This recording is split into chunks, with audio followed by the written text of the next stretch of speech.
Dear students, Urmila Yadav Hindi classes पे आपका स्वागत है। आज की इस कड़ी में हम प्रश्न पत्र हल करेंगे हिंदी विषय का।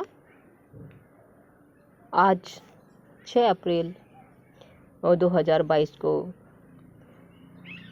इवनिंग शिफ्ट में कक्षा 10वीं board of school education Haryana Bhiwani का पेपर हुआ था। सेट डी मेरे पास है, किसी परीक्षार्थी द्वारा भेजा गया है ये पेपर। इसको हम हल करेंगे।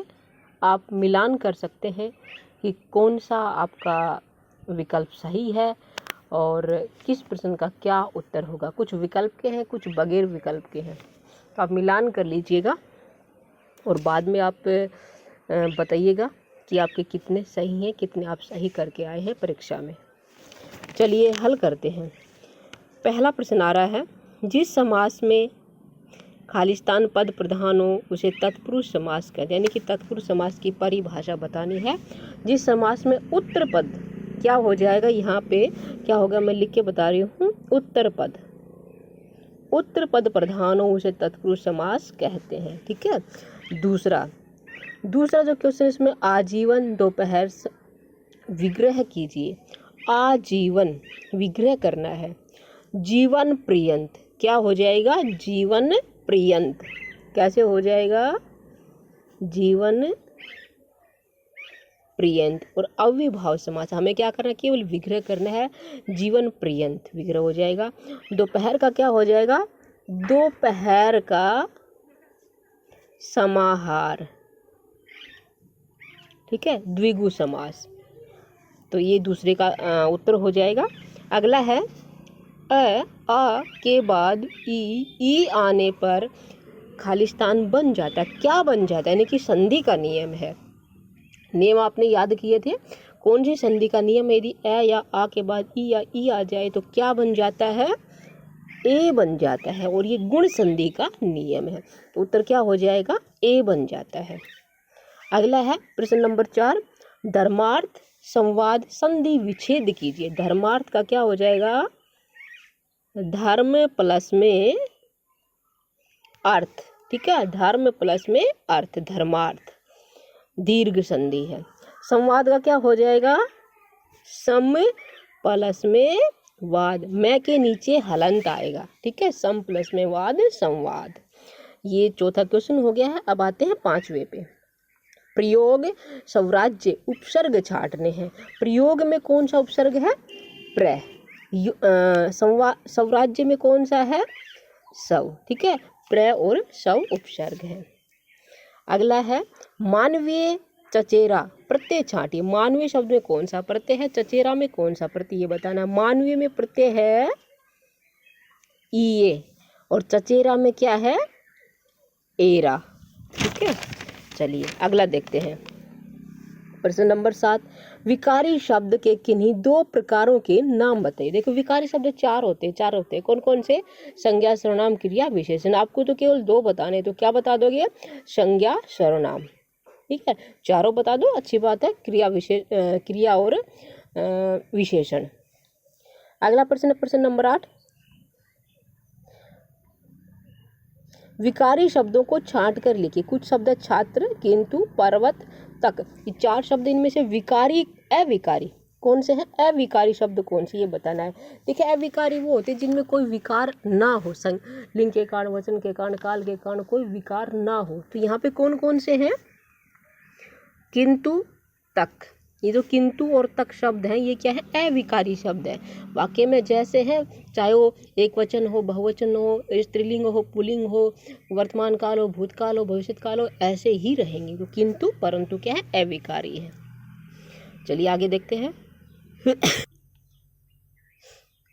अगला क्वेश्चन है, आनंद के 2 पर्यायवाची शब्द लिखिए। आनंद क्या हो जाएंगे, 2 आनंद के पर्यायवाची शब्द। जैसे क्या हो जाएगा,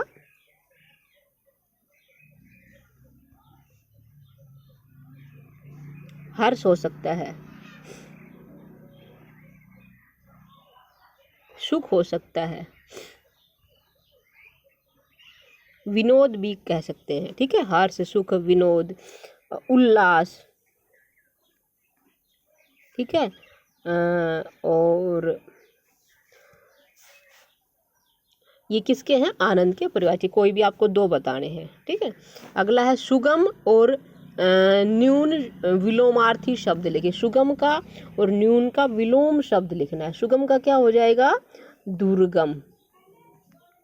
सुगम का दुर्गम, न्यून का अधिक, ठीक है। न्यून अधिक, सुगम दुर्गम। पट के दो अनेकार्थी शब्द लिखिए। पट, पट और किस किस को कहते हैं? पट वस्त्र को भी कहते हैं, क्या हो जाएगा? वस्त्र। किवाड़, ठीक है। वस्त्र को भी कहते हैं, किवाड़ को भी कहते हैं। चलिए अगला देखते हैं। अपेक्षित अर्थ को प्रकट करने वाले सार्थक शब्दों के समूह को कहते हैं, क्या कहते हैं?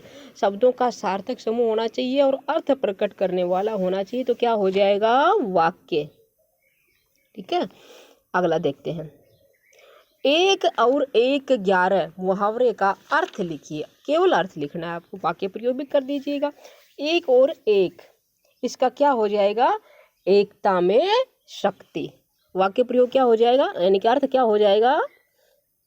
एकता में शक्ति भी कह सकते हैं, बल भी कह सकते, एकता में बल या एकता में शक्ति। वाक्य प्रयोग कैसे करोगे?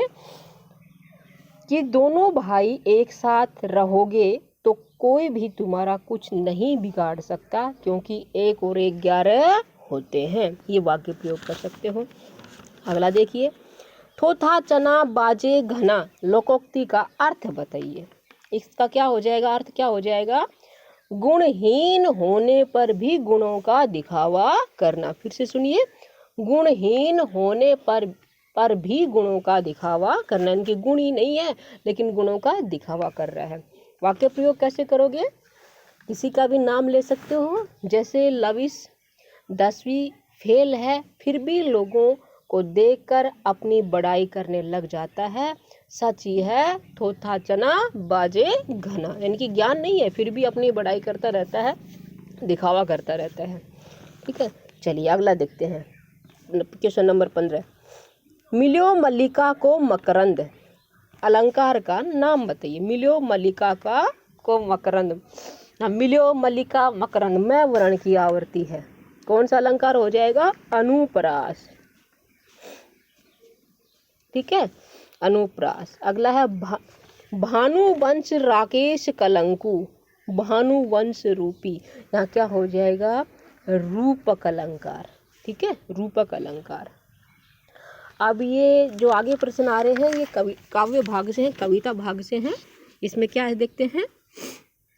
गुर चाटी जो पगी, यहाँ गुर का अर्थ है, क्या अर्थ है गुर का? हमें ये बताना है।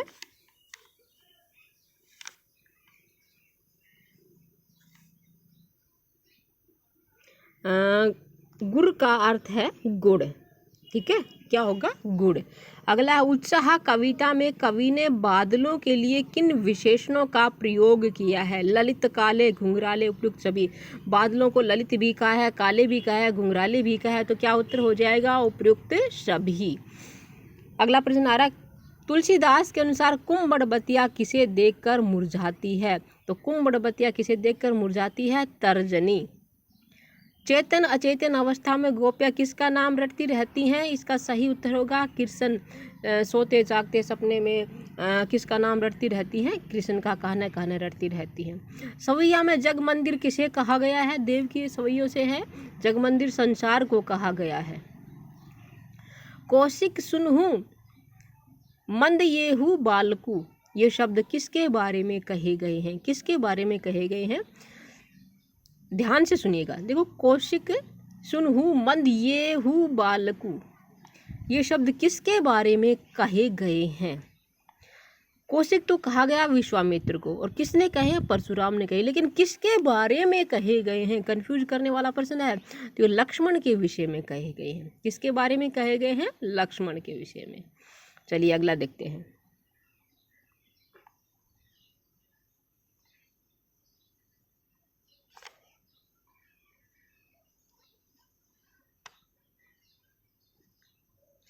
अट नहीं रही है कविता में कवि ने किस मास की मादकता का वर्णन किया है? अट नहीं रही है कविता, इसमें सावन मास की मादकता का नहीं सावन नहीं फागुन माफ की फागुन यानी कि फाल्गुन मास की मादकता का वर्णन किया गया है। उषा कविता में किस दिशा से अनंत के घन आने की बात कही गई है? अज्ञात दिशा से। अनंत के घन कहाँ से आ रहे हैं? अज्ञात दिशा से। रण में रिपु को पाकर अपने प्रताप का बखान कौन नहीं करते? शत्रु, शूरवीर, कायर अपनी वीरता। रण में रिपु को पाकर अपने प्रताप का बखान कौन नहीं करते? शूरवीर नहीं करते। क्या उत्तर हो जाएगा? शूरवीर। ठीक है, जो कायर लोग वो करते हैं, शूरवीर नहीं करते अपनी वीरता का बखान। गोपियों के लिए योग का संदेश लेकर कौन गया था? उद्धव गया था। कौन गया था? उद्धव। कन्यादान कविता में चेहरे पर मत रीझने की नसीहत किसने दी है? माता ने दी है अपनी बेटी को। कवित्व में दूसरे पद में किसके सौंदर्य का वर्णन है? पहले पद में श्री कृष्ण की सुंदरता का वर्णन है, दूसरे में किसका है? बसंत का, बालक रूपी बसंत का वर्णन, यानी कि बसंत ऋतु का बालक के रूप में वर्णन किया। तो हमें क्या हो जाएगा? बसंत के। अब ये जो पाठ्य पुस्तक है जो गद्य भाग है वहाँ से प्रश्न आ रहे हैं अगले। हालदार साहब ने नेताजी की प्रतिमा के चश्मे बदलने के बारे में किससे पूछा? पान वाले से। पान वाले से पूछा था कि इसके चश्मे कौन बदल रहा है। चश्मे वाले की देशभक्ति के प्रति नतमस्तक कौन था? हालदार साहब। फादर कामिक बुल्के की जन्मभूमि कौन सी थी? Rams Chapel. ठीक है, चलिए आगे बढ़ते हैं। है ना आसान प्रश्न?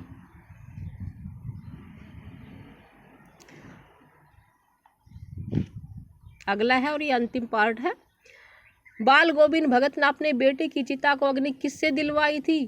पतोहू से, यानी कि अपने पुत्र की वधू से, पुत्र वधू से दिलवाई थी। मानवीय करुणा की दिव्य चमक नामक पाठ गद्य की किस विधा में लिखा गया है? ये क्या है? मानवीय करुणा की दिव्य चमक, ये क्या है? संस्मरण है। क्या है ये? संस्मरण है।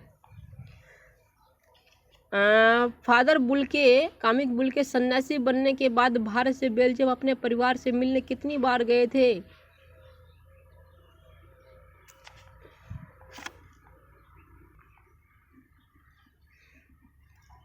फादर बुल्के सन्यासी बनने के बाद भारत से बेल्जियम अपने परिवार से मिलने कितनी बार गए थे? इस प्रश्न के विषय में मैं कुछ कहना नहीं चाहूँगी क्योंकि मुझे इसमें थोड़ा कंफ्यूज है।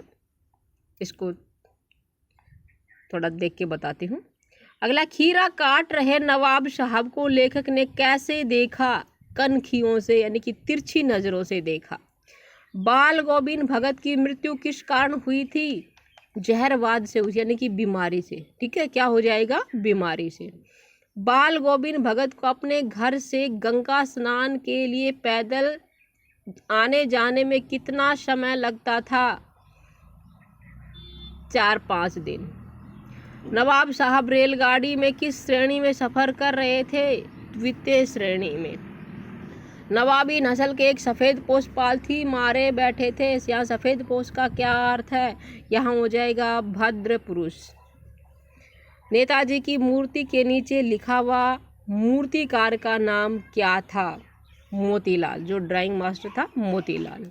ठीक है, ये थे सेट डी के प्रश्न। उम्मीद करती हूँ आपके 40 के 40 सही होंगे। फिर भी आप मुझे बताइएगा अवश्य आपके कितने सही हुए।